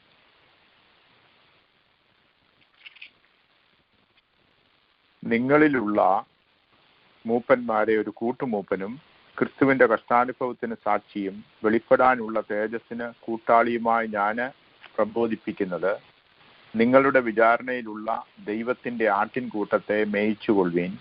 നിർബന്ധത്താലല്ല, ദൈവത്തിന് ഹിതമാം വണ്ണം മനഃപൂർവമായും ദുരാഗ്രഹത്തോടെയല്ല, ഉന്മേഷത്തോടെയും ഇടവകളുടെ മേൽ കർത്തൃത്വം നടത്തുന്നവരായിട്ടല്ല, ആട്ടിൻകൂട്ടത്തിന് മാതൃകളായി തീർന്നും കൊണ്ട് അധ്യക്ഷത ചെയ്യുവീൻ. എന്നാൽ ശ്രേഷ്ഠൻ പ്രത്യക്ഷനാകുമ്പോൾ നിങ്ങൾ തേജസ്സിന്റെ വാടാത്ത കിരീടം പ്രാപിക്കും. അവണ്ണം ഇളയവരെ മൂപ്പന്മാർക്ക് കീഴടങ്ങുവീൻ. എല്ലാവരും തമ്മിൽ തമ്മിൽ കീഴടങ്ങി താഴ്മ ധരിച്ചുകൊള്ളുവീൻ. ദൈവം നിഗളികളോട് എതിർത്ത് നിൽക്കുന്നു, താഴ്മയുള്ളവർക്കോ കൃപ നൽകുന്നു. അതുകൊണ്ട് അവൻ തക്ക സമയത്ത് നിങ്ങളെ ഉയർത്തുവാൻ ദൈവത്തിന്റെ ബലമുള്ള കൈക്കീഴ് താണിരിപ്പീൻ. അവൻ നിങ്ങൾക്കായി കരുതുന്നതാകിയാൽ നിങ്ങളുടെ സകല ചിന്താകുലവും അവന്റെ മേൽ ഇട്ടുകൊള്ളുവീൻ. നിർമ്മതരായിരിപ്പീൻ, ഉണർന്നിരിപ്പീൻ. നിങ്ങളുടെ പ്രതിയോഗിയായ പിശാച് അലറുന്ന സിംഹമെന്ന പോലെ ആരെ വിഴുങ്ങേണ്ടുവെന്ന് തിരിഞ്ഞ് ചുറ്റി നടക്കുന്നു. ആമേൻ, ഹല്ലേലൂയ, സ്തോത്രം. ഇവിടെ നമ്മൾ കാണുന്ന വേറൊരു കിരീടമാണ്. ഈ കിരീടം ഫെയ്ത്ത്ഫുൾ സെർവൻസിനുള്ള ഒരു ക്രൗൺ ഓഫ് ഗ്ലോറി ആയിട്ട് ഇതിനെ കാണാൻ സാധിക്കുന്നുണ്ട്. തേജസ്സിന്റെ വാടാത്ത കിരീടമാണ് ഇവിടെ കാണുന്നത്. അതുകൊണ്ട് ഈ വളരെ ഫെയ്ത്ത്ഫുള്ളായിട്ട് ദൈവവേല ചെയ്യുന്ന ഇടയന്മാർക്ക് ഉള്ള ഒരു ഇതായിട്ട് അതിനെ നമുക്ക് കാണാൻ സാധിക്കുന്നുണ്ട്. വീണ്ടും മാർട്ടയേഴ്സിനെ കുറിച്ച് ദൈവസഭകളുടെ കാര്യം നമ്മൾ പഠിച്ചപ്പോൾ നമ്മൾ വെളിപ്പാട് പുസ്തകത്തിൽ 2:10 നമ്മൾ വായിച്ചതാണ്. നീ സഹിപ്പാനുള്ളത് പേടിക്കേണ്ട, നിങ്ങളെ പരീക്ഷിക്കേണ്ടതിന് പിശാച് നിങ്ങളിൽ ചിലരെ തടവിലാക്കുവാൻ പോകുന്നു. 10 ദിവസം നിങ്ങൾക്ക് ഉപദ്രവം ഉണ്ടാവും. മരണപര്യന്തം വിശ്വസ്തനായിരിക്കുക, എന്നാൽ ജീവകിരീടം ഞാൻ നിനക്ക് തരും എന്നിവിടെ കാണുകയാണ്. അന്നേരം നമ്മൾ കൊറോണേഷൻ അഥവാ ഈ കിരീടധാരണം ജഡ്ജ്മെന്റ് ഓഫ് എ ക്രിസ്ത്യന്റെ കാര്യമാണ് നമ്മൾ ചിന്തിച്ചുകൊണ്ടിരിക്കുന്നത്. അതിനകത്ത് നമ്മൾ 4 തരത്തിലുള്ള ക്രൗൺസിനെ കുറിച്ചാണ് ചിന്തിച്ചത്. ഒന്ന്, ക്രൗൺ ഓഫ് റൈച്ചസ്നെസ്, നീതിയുടെ കിരീടം. അത് കർത്താവായ യേശുവിന്റെ പ്രത്യക്ഷതയിൽ പ്രിയം വെച്ച് എല്ലാവർക്കും ലഭിക്കുന്ന ഒരു കാര്യമായിട്ട് നമ്മൾ കണ്ടു. ക്രൗൺ ഓഫ് വിന്നേഴ്സിന് ഉള്ള ഒരു കാര്യമായിട്ട് നമ്മളത് കണ്ടു. അത് കഴിഞ്ഞിട്ട് നമ്മൾ കണ്ടത് ക്രൗൺ ഓഫ് ഗ്ലോറി, ഫെയ്ത്ത്ഫുൾ സെർവൻസിന്റെ ഇതായിട്ട് നമ്മൾ കണ്ടു. ക്രൗൺ ഓഫ് ലൈഫ്, മാർട്ടയേഴ്സിന്റെ ആ ക്രൗണായിട്ട് നമ്മൾ കാണുകയുണ്ടായി. അന്നേരം നമ്മൾ 4 തരത്തിലുള്ള ക്രൗണിനെ കണ്ടു. ഈ ക്രൗണ് എങ്ങനെയുള്ള ക്രൗൺ ആണ് എന്നുള്ളൊരു കാര്യം നമുക്ക് നോക്കാമല്ലോ. അത് 1 Corinthians chapter 9 9-ാം അധ്യായത്തിന്റെ 25-ാം വാക്യത്തിൽ അവിടെ വായിക്കുന്നുണ്ട്. 1 Corinthians 9:25. അന്നേരം 4 തരത്തിലുള്ള ക്രൗൺ ഉണ്ട്. ഈ ക്രൗൺ എങ്ങനത്തെ ക്രൗൺ ആണ് എന്നുള്ള കാര്യമാണ് നമ്മളിപ്പോൾ ചിന്തിക്കാൻ പോകുന്നത്. 9:25. അംഗം പൊരുന്നവൻ ഒക്കെയും സകലത്തിലും വർജനമാതിരിക്കുന്നു. അതോ അവർ വാടുന്ന കിരീടവും നാമോ വാടാത്തതും പ്രാപിക്കേണ്ടതിന് തന്നെ. ആമേൻ, ഹല്ലേലൂയ. അന്നേരം നമ്മൾ ഈ ലോകത്തിലുള്ള കാര്യങ്ങളൊക്കെ എല്ലാം വാടുന്നതായിട്ടുള്ള കിരീടങ്ങളാണ്. വാടുന്ന അല്ലെങ്കിൽ എത്ര ഇതാണെങ്കിലും അതിന് ആ ഷൈനിങ് ഒക്കെ പോകുന്ന ഈ തരത്തിലുള്ള കാര്യങ്ങളാണ് എന്ന് കാണാൻ സാധിക്കുന്നു. എന്നാൽ കർത്താവായ ദൈവം നമുക്ക് തരുന്ന കിരീടം എന്ന് പറയുന്നത് വാടാത്തത് ആയ കിരീടമായിട്ട് നമുക്ക് ഇതിനെ കാണാൻ സാധിക്കുന്നുണ്ട്. വീണ്ടും നമ്മൾ വായിക്കുമ്പോൾ മാത്യു 25 അതിനെക്കുറിച്ച് ഉപമകളായിട്ട് വായിച്ച് അതിനെക്കുറിച്ച് നമ്മൾ വളരെ രീതിയിൽ അതിനെക്കുറിച്ച് ചിന്തിച്ചതായതുകൊണ്ട് ഞാൻ മുന്നോട്ട് കടന്നു പോവുകയാണ്. ആ 25 അതുപോലെ തന്നെ ലൂക്കോസിന്റെ സുവിശേഷത്തിൽ 19:17 അതിനകത്തിലൊക്കെ നമുക്ക് ചില കാര്യങ്ങൾ കാണാൻ സാധിക്കുന്നുണ്ട്. അവിടെ എല്ലാം നമ്മൾ ചിന്തിച്ചതായതുകൊണ്ട് ഞാനത് വീണ്ടും പറയുന്നില്ല. എന്നാൽ 2 Timothy chapter 2 1-12 ഒന്ന് വായിക്കാം. മറ്റേതൊക്കെ നമ്മൾ ഇവിടെ പാസ്റ്റർ കൊച്ചയ്പ്പ വളരെ ശക്തമായ നിലയിൽ ശുശ്രൂഷിച്ചതാണ്. അതുകൊണ്ട് വീണ്ടും റിപ്പീറ്റ് ചെയ്യേണ്ട കാര്യമില്ലല്ലോ. അതുകൊണ്ടാണ് 2 Timothy chapter 2 1-12 ഒന്ന് വായിക്കാം.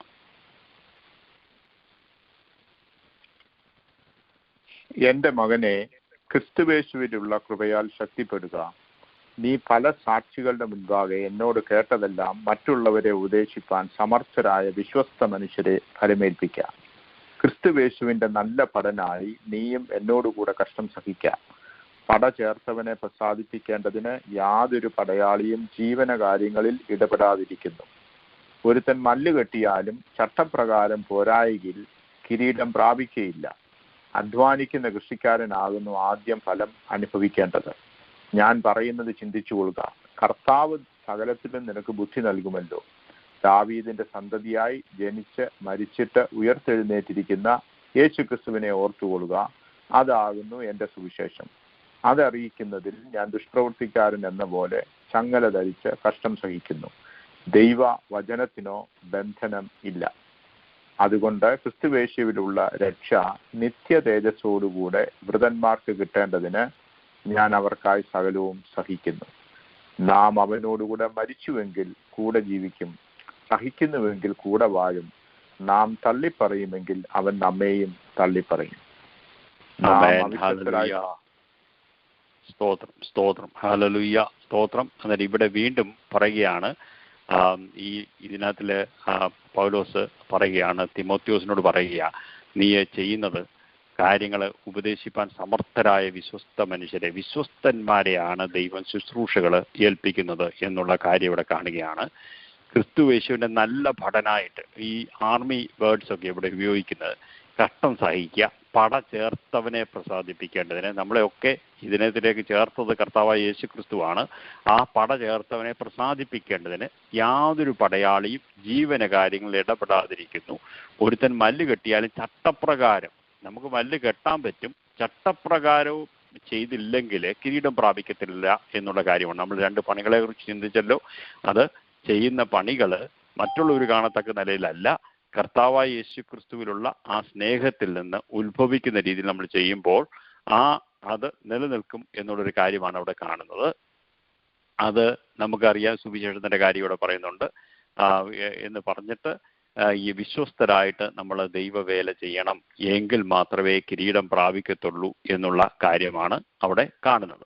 അതായത് നമ്മൾ ഇപ്പോൾ ചിന്തിച്ച കാര്യം എന്ന് പറഞ്ഞാൽ, കർത്താവായ യേശു ക്രിസ്തുവിന്റെ ആ ഉൽപ്രാപണത്തിന്, അഥവാ നമ്മുടെ ഉൽപ്രാപണത്തിന് ശേഷം കർത്താവിന്റെ വരവിന് മഹത്വ പ്രത്യക്ഷതയ്ക്ക് ഇടയിലുള്ള സമയത്ത് നടക്കുന്ന കാര്യങ്ങളെക്കുറിച്ചാണ് നമ്മൾ ചിന്തിക്കുന്നത്. അത് ക്രിസ്ത്യൻസിന്റെ കാര്യമാണ്. ക്രിസ്ത്യൻസിന്റെ എന്താണ് ക്രിസ്ത്യൻസിനെ സംബന്ധിച്ച് ജഡ്ജ്മെന്റ് എന്നുള്ള ഭീമ എന്നുള്ള വേർഡാണ് ഉപയോഗിച്ചിരിക്കുന്നത്. ആ ജഡ്ജ്മെന്റിൽ എന്തൊക്കെ കാര്യങ്ങളാണ് നടക്കുന്നത് എന്നുള്ള കാര്യമാണ് നമ്മൾ ചിന്തിച്ചത്. നമുക്കറിയാം, നമ്മൾ ക്രിസ്തുവിലായി കഴിഞ്ഞാൽ നമുക്ക് ശിക്ഷാവിധിയില്ല. ഒരു സിന്നർ, ഒരു പാപി എന്ന നിലയിൽ നമുക്ക് ശിക്ഷാവിധിയില്ല. എന്നാൽ നമ്മൾ മക്കൾ എന്ന നിലയിൽ ബാലശിക്ഷ ചിലപ്പോൾ ഒക്കെ സഹിക്കേണ്ടി വരും. അതിനുശേഷം നമുക്ക് കിട്ടുന്ന കിരീടങ്ങളെക്കുറിച്ച് നമ്മൾ ചിന്തിച്ചു. ആ കിരീടങ്ങൾ നമ്മൾ കിട്ടണമെന്നുണ്ടെങ്കിൽ ഏത് രീതിയിലാണ് നമ്മൾ ചെയ്യേണ്ടത് എന്നുള്ള പ്രവൃത്തി ചെയ്യേണ്ടത് എന്നുള്ള കാര്യം നമ്മൾ ചിന്തിച്ചു. നമുക്ക് മറ്റുള്ളവരെ കാണിക്കത്തക്ക നിലയിൽ, അല്ലെങ്കിൽ ഫേമസ് ആകത്തക്ക നിലയിൽ, അല്ലെങ്കിൽ നമ്മൾ എൻവിയസ് സ്പിരിറ്റ് കൊണ്ട് ചെയ്യുന്ന ദൈവവേലയെ അങ്ങനെ ചെയ്യാൻ പറ്റും. എന്നാൽ ശരിയായിട്ടുള്ള ദൈവവേല ആയിരിക്കത്തില്ല എന്നുള്ള കാര്യം നമ്മൾ ചിന്തിച്ചു.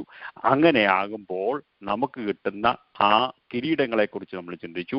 നമ്മൾ ആ കിരീടങ്ങളെക്കുറിച്ച് ചിന്തിച്ചപ്പോൾ നമുക്ക് 4 തരത്തിലുള്ള കിരീടങ്ങൾ: crown of righteousness, crown of rejoicing, crown of glory, crown of life എന്നീ കാര്യങ്ങളെക്കുറിച്ച് നമ്മൾ ചിന്തിക്കുകയുണ്ടായി. അന്നേരം ഒരു കാര്യം മാത്രമേ ഞാനിപ്പം പറഞ്ഞുള്ളൂ. ഈ റാപ്ചറിനും മഹത്വ പ്രതിഷ്ഠയുടെ ഇടയ്ക്ക് ക്രിസ്ത്യൻസിന്റെ അല്ലെങ്കിൽ ബിലീവേഴ്സിന്റെ ജഡ്ജ്മെന്റ് അഥവാ റിവാർഡ് കൊടുക്കുന്ന കാര്യം മാത്രമേ ഞാൻ പറഞ്ഞുള്ളൂ. എന്നാൽ ഈ സമയത്ത് തന്നെ ഈ ഭൂമിയിൽ ചില കാര്യങ്ങളൊക്കെ നടക്കും. നമ്മൾ അന്നേരം വാനിലാണ് എന്നുള്ള കാര്യം നമുക്കറിയാമല്ലോ. നമ്മൾ ആ സമയത്ത് ഭൂമിയിലല്ല. അന്നേരം ഭൂമിയിൽ ചില കാര്യങ്ങളൊക്കെ നടക്കുന്നുണ്ട് ഈ ഇടയ്ക്കുള്ള ആ ടൈമിൽ. അതായത് ഉൽപ്രാപണത്തിനും മഹത്വ പ്രതിഷ്ഠയ്ക്ക് ഇടയ്ക്ക് ചില വർഷങ്ങൾ, അത് മിക്കവാറും ഉള്ളവർ, മെജോറിറ്റി ആൾക്കാരും ദൈവവചനത്തിൽ പണ്ഡിതന്മാർ പറയുന്നത് 7 വർഷമെന്നാണ് പറയുന്നത്. നമുക്ക് അതൊരു അതിനെക്കുറിച്ച് തർക്കിക്കേണ്ട കാര്യമില്ല. അത് 7 വർഷമാണെങ്കിൽ അങ്ങനെ ആ 7 വർഷത്തിലെ കാലയളവിൽ എന്താണ് കാര്യം സംഭവിക്കുന്നത് നമുക്ക് അതിനാധാരമായിട്ട് ഒരു വാക്യം ഒന്ന് വായിക്കാം. 2 തെസ്സലോനിക്കൻസ് 2:3-12 വരെ ഒന്ന് വായിക്കാം. 2 Thessalonians chapter 2, 3-12. കേൾക്കാവോ? ആരും ഏത് വിധേനയും നിങ്ങളെ ചതിക്കരുത്. ആദ്യമേ വിശ്വാസത്യാഗം സംഭവിക്കുകയും നാശയോഗ്യനും അധർമ്മമൂർത്തിയുമായവൻ വെളിപ്പെടുകയും വേണം. അവൻ ദൈവാലയത്തിൽ ഇരുന്നു കൊണ്ട് ദൈവമെന്ന് നടിച്ച് ദൈവമെന്നോ പൂജാ വിഷയമെന്നോ പേരുള്ള സകലത്തിനും മീതെ തന്നെത്താൻ ഉയർത്തുന്ന എതിരാളി അത്രേ. നിങ്ങളോടുകൂടെ ഇരിക്കുമ്പോൾ തന്നെ ഞാൻ ഇത് നിങ്ങളോട് പറഞ്ഞു എന്നോർക്കുന്നില്ലയോ? അവൻ സമയത്തിന് മുൻപേ വെളിപ്പെടാതിരിക്കേണ്ടതിന് ഇപ്പോൾ തടുക്കുന്നത് എന്ത് എന്ന് നിങ്ങൾ അറിയുന്നു. അധർമ്മത്തിന്റെ മർമ്മം ഇപ്പോഴേ വ്യാപരിക്കുന്നുണ്ട്. ഇതുവരെ തടുക്കുന്നവൻ വഴിയിൽ നിന്ന് നീങ്ങിപ്പോക മാത്രം വേണം. അപ്പോൾ അധർമ്മമൂർത്തി വെളിപ്പെട്ടു വരും. അവനെ കർത്താവായ യേശു തന്റെ വായിലെ ശ്വാസത്താൽ ഒടുക്കി തന്റെ പ്രത്യക്ഷതയുടെ പ്രഭാവത്താൽ നശിപ്പിക്കും. അധർമ്മമൂർത്തിയുടെ പ്രത്യക്ഷത നശിച്ചു പോകുന്നവർക്ക് സാത്താന്റെ വ്യാപാര ശക്തിക്ക് ഒത്തവണ്ണം വ്യാജമായ സകല ശക്തിയോടും അടയാളങ്ങളോടും അത്ഭുതങ്ങളോടും അനീതിയുടെ സകല വഞ്ചനയോടും കൂടെ ആയിരിക്കും. അവർ രക്ഷിക്കപ്പെടുവാൻ തക്കവണ്ണം സത്യത്തെ സ്നേഹിച്ച് കൈക്കൊള്ളായികയാൽ തന്നെ അങ്ങനെ ഭവിക്കും. സത്യത്തെ അവിശ്വസിക്കാതെ അനീതിയിൽ രസിക്കുന്ന ഏവർക്കും ന്യായവിധി വരേണ്ടതിന് ദൈവം അവർക്ക് പോഷ്ക്ക് വിശ്വസിക്കുമാറ് വ്യാജത്തിന്റെ വ്യാപാര ശക്തി അയക്കുന്നു. ആമേൻ. ഹല്ലേലൂയ. സ്തോത്രം. നമുക്കറിയാം, ദൈവസഭ ഇവിടുന്ന് മാറ്റപ്പെട്ട് കഴിയുമ്പോൾ ഇവിടെ വളരെ കൺഫ്യൂഷനായിട്ട് ഒരവസ്ഥ ഇവിടെ സൃഷ്ടിക്കപ്പെടും ഈ ലോകത്തിൽ, അതായത് ഭൂമിയിൽ. ആ ഭൂമിയിൽ അന്നത്തെ അവസ്ഥയ്ക്ക് ഒരു ഭേദഗതി വരുവാൻ തക്കവണ്ണം ഒരു ലീഡർ എഴുന്നേൽക്കുന്നു. ആ ലീഡറിനെ കുറിച്ചാണ് നമ്മളിവിടെ വായിച്ചത്. നമ്മൾ അതിനെ ആന്റി ക്രൈസ്റ്റ് എന്നാണ് വിളിക്കുന്നത്. ആ ആന്റി ക്രൈസ്റ്റ് വരുമ്പോൾ എങ്ങനെയായിരിക്കും, എന്താണ് ഇപ്പോൾ ആന്റി ക്രൈസ്റ്റ് വരാതിരിക്കുന്നത്? ആന്റി ക്രൈസ്റ്റ് വരാതിരിക്കും തടുക്കുന്നവൻ വഴിയിൽ നീങ്ങിപ്പോക മാത്രം വേണം. അപ്പോൾ അധർമ്മമൂർത്തി വെളിപ്പെട്ട് വരും എന്നുള്ള കാര്യമാണ് നമ്മളിവിടെ കണ്ടത്. ഇതിന് പാരലായിട്ട് പല കാര്യങ്ങളും നമ്മൾ ദാനിയേൽ പ്രവചനം പഠിച്ചപ്പോഴും വായിച്ചിട്ടുണ്ട്. 7:24, 25 വായിക്കുമ്പോൾ നമുക്ക് കാണാൻ സാധിക്കുന്നുണ്ട്. ഈ രാജ്യത്തു നിന്നുള്ള 10 കൊമ്പുകളോ എഴുന്നേൽപ്പാനിരിക്കുന്ന 10 രാജാക്കന്മാരാകുന്നു. അവരുടെ ശേഷം മറ്റൊരുത്തൻ എഴുന്നേൽക്കും. അവൻ മുമ്പിലത്തുള്ളവരോട് വ്യത്യാസമുള്ളവനായി 3 രാജാക്കന്മാരെ വീഴ്ച കളയും. അവൻ അത്യുന്നതനായവന് വിരോധമായി വമ്പു പറയുകയും അത്യുന്നതനായവന്റെ വിശുദ്ധന്മാരെ ഒടുക്കിക്കളയുകയും സമയങ്ങളെയും നിയമങ്ങളെയും മാറ്റുവാൻ ശ്രമിക്കുകയും ചെയ്യും. കാലങ്ങളും കാലാംശവും അവന്റെ കയ്യിൽ ഏൽപ്പിക്കപ്പെട്ടിരിക്കും എന്നുള്ള കാര്യങ്ങളൊക്കെ നമ്മൾ കണ്ടു.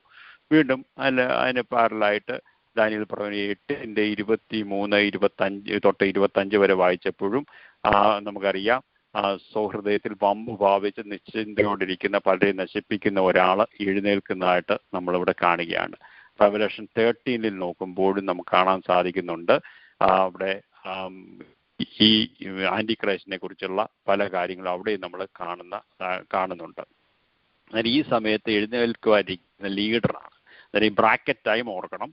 ഉൽപ്രാവണത്തിനും കർത്താവായ യേശുവിൻ്റെ മഹത്വ പ്രത്യക്ഷതയുടെ ഇടയ്ക്ക് നമുക്ക് റിവാർഡ്സ് ഒക്കെ ലഭിച്ച് ആ സമയത്ത് ഭൂമിയിൽ ഏറ്റവും കൺഫ്യൂഷനായിരിക്കുന്ന അവസ്ഥയിൽ ഒരു ലീഡർ രംഗപ്രവേശനം ചെയ്യുകയും കാര്യങ്ങളൊക്കെ നടക്കുന്നതായിട്ട്, പല കാര്യങ്ങൾ നടക്കുന്നതായിട്ട് ഉള്ള സമയങ്ങളാണ്. അതിനെക്കുറിച്ച് അല്പം കൂടി ഡീറ്റെയിൽ ആയിട്ട് വരുന്ന ആഴ്ചകൾ നമുക്ക് ചിന്തിക്കാൻ സാധിക്കും. അന്നേരം കർത്താവ് തന്നെ ഇത് പറഞ്ഞിട്ടുണ്ട് തൻ്റെ പരസ്യ ശുശ്രൂഷ വേളയിൽ. യോഹന്നാന്റെ സുവിശേഷത്തിൽ പറഞ്ഞിട്ടുണ്ട് 5:43, ഞാൻ എൻ്റെ പിതാവിൻ്റെ നാമത്തിൽ വന്നിരിക്കുന്നു, എന്നെ നിങ്ങൾ കൈക്കൊള്ളുന്നില്ല. മറ്റൊരുത്തൻ സ്വന്തം നാമത്തിൽ വന്നാൽ അവനെ നിങ്ങൾ കൈക്കൊള്ളും. അന്നേരം ഇത് വളരെ ഉപായ രീതിയിൽ കടന്നു വന്നിട്ട് ഇതൊരു മെസിഹ ആകുന്നു എന്ന രീതിയിൽ പോലും യഹൂദജനം വിശ്വസിക്കുമാറ് പ്രവർത്തിക്കുന്ന ഒരു വ്യക്തിയായിട്ട് കാണാൻ സാധിക്കുന്നു. ഇത് മുമ്പ് കൂട്ടി കർത്താവായ യേശുക്രിസ്തു തന്നെ പറഞ്ഞിരിക്കുകയാണ്, ഞാൻ എൻ്റെ പിതാവിൻ്റെ നാമത്തിൽ വന്നിരിക്കുന്നു, എന്നെ നിങ്ങൾ കൈക്കൊള്ളുന്നില്ല. മറ്റൊരുത്തൻ സ്വന്തം നാമത്തിൽ വമ്പ് പറഞ്ഞുകൊണ്ട് വരുന്ന ഒരു വ്യക്തിയെ കൈക്കൊള്ളുന്നതായിട്ട് നമ്മളിവിടെ കാണുകയാണ്.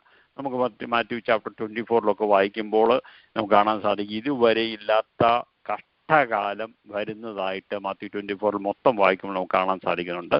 വീണ്ടും ദാനിയേൽ ചാപ്റ്റർ 12 നമുക്ക് ഒരു കഷ്ടകാലം, ആ കാലത്ത് നിന്റെ സ്വജാതിക്കാർക്ക് തുണ നിൽക്കുന്ന മഹാപ്രഭുവായ മിഖായേൽ എഴുന്നേൽക്കും. ഒരു ജാതി ഉണ്ടായത് മുതൽ ഈ കാലം വരെ സംഭവിച്ചിട്ടില്ലാത്ത കഷ്ടകാലം. അന്നേരം ഓർക്കുക, ബ്രാക്കറ്റ് ടൈമിൽ നടക്കുന്ന കാര്യങ്ങളായിട്ട്, ബ്രാക്കറ്റ് ടൈം എന്ന് പറയുന്നത് ഉൽപ്രാവണത്തിനും മഹത്വപ്രതിഷ്ഠ ഇടയ്ക്ക് കാര്യങ്ങൾ നടക്കുന്നതായിട്ട് കാണാൻ സാധിക്കുന്നുണ്ട്.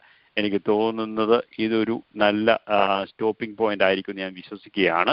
അടുത്തുള്ള കാര്യങ്ങൾ നമുക്ക് അടുത്ത ആഴ്ചയിൽ നമുക്ക് ചിന്തിക്കാൻ സാധിക്കും. നമ്മളന്നേരം ഇന്ന് ചിന്തിച്ചത് ഈ ഉൽപ്രാവണത്തിനും മഹത്വ പ്രത്യക്ഷതയ്ക്കും ഇടയ്ക്കുള്ള സമയങ്ങളിൽ എന്താണ് കാര്യങ്ങൾ നടക്കുന്നത്? ഒന്ന്, നമ്മൾ സഭയോടുള്ള ബന്ധത്തിൽ, മണവാട്ടിയോടുള്ള ബന്ധത്തിൽ, കർത്താവിൽ മരിച്ച വിശുദ്ധന്മാർ അന്ന് കർത്താവിൽ ജീവിച്ചിരിക്കുന്ന വിശുദ്ധന്മാർക്ക് ദൈവം റിവാർഡ് കൊടുക്കുന്നതായിട്ട് നമ്മൾ ചിന്തിച്ചു.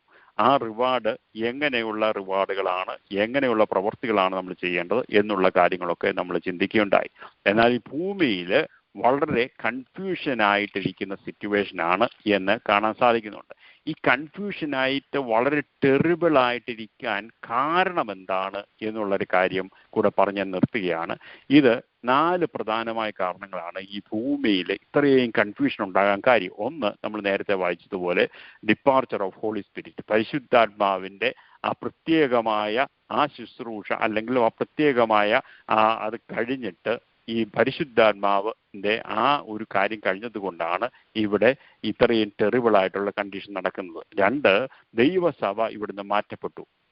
നമ്മൾ ഭൂമിയുടെ ഉപ്പാകുന്ന നമ്മൾ ഈ ഭൂമിയിൽ നിന്ന് മാറ്റപ്പെട്ട് കഴിയുമ്പോൾ അതിൻ്റെതായിട്ടുള്ള പ്രയാസങ്ങളും പ്രശ്നങ്ങളും ഇവിടെ ഉണ്ടാകും. The absence of the church will cause the terrible condition in this earth എന്ന് നമുക്ക് കാണാൻ സാധിക്കും. വീണ്ടും നമുക്ക് കാണാൻ സാധിക്കും, അല്പം കൂടി ഡീറ്റെയിൽഡ് ആയിട്ട് വരുന്ന ആഴ്ചകൾ നമുക്ക് ചിന്തിക്കാം. പ്രസൻസ് ഓഫ് സൈറ്റൻ, അതിനും ആധാരമായിട്ട് ചില വാക്യങ്ങളൊക്കെ നമുക്ക് വായിക്കാം. അതിന് ഇന്നിപ്പം സാത്താൻ ഇല്ലെന്നല്ല അതിൻ്റെ അർത്ഥം, എന്നാൽ ഫുള്ളായിട്ട് പ്രവർത്തിക്കുന്ന ഒരു കാലഘട്ടത്തിലേക്ക് കടന്നു പോകും. അതാണ് ഇതിൽ ടെറിബിൾ കണ്ടീഷൻ നമുക്ക് കാണാൻ സാധിക്കും. 4-മതായിട്ട് കർത്താവിൻ്റെ റാത്ത് ഓഫ് ദൈവത്തിൻ്റെ റാത്ത്, അല്ലെങ്കിൽ ആ മഹാകോപത്തിൻ്റെ ഈറ്റുനോവായിട്ടും നമുക്കതിനെ കാണാൻ സാധിക്കും. അല്പം കൂടി ഡീറ്റെയിൽഡ് ആയിട്ട് വരുന്ന ആഴ്ചകൾ നമുക്കതിനെ ചിന്തിക്കാമല്ലോ. ഈ പഠനം നമ്മുടെ ജീവിതത്തിൽ പ്രയോജനമായി ഞാൻ ചിന്തിക്കുകയാണ്. നമ്മൾ ഇത് പഠിക്കുന്നത് നമ്മൾ ഇതിനകത്തിൽ കൂടെ പോകുന്നത് കൊണ്ടല്ല, ഈ മഹോപദ്രവത്തിൽ കൂടെ നമ്മൾ പോകുന്നതുകൊണ്ടല്ല. എന്നാൽ നമ്മൾ ചിന്തിക്കാൻ കാരണം എന്ന് പറഞ്ഞാൽ മറ്റുള്ളവരെ കുറിച്ച് നമ്മൾ ഇത് അവരെ ബോധവാന്മാരാക്കി ഇത് കർത്താവിങ്കിലേക്ക് അവരെ തിരിക്കുവാൻ തക്കോണം ഈ പഠനമൊക്കെ പ്രയോജനപ്പെടട്ടെ എന്ന് ഞാൻ പ്രാർത്ഥിച്ചുകൊണ്ട് ഞാൻ നിർത്തുന്നു. ഇങ്ങനെ അവസരം ഒരുക്കുന്ന ഈ പ്രയർ ലൈൻ ഭാരവാഹികളുള്ള നന്ദി അറിയിച്ചുകൊണ്ട് ഞാൻ നിർത്തുന്നു. ദൈവം നമ്മളെ അനുഗ്രഹിക്കട്ടെ.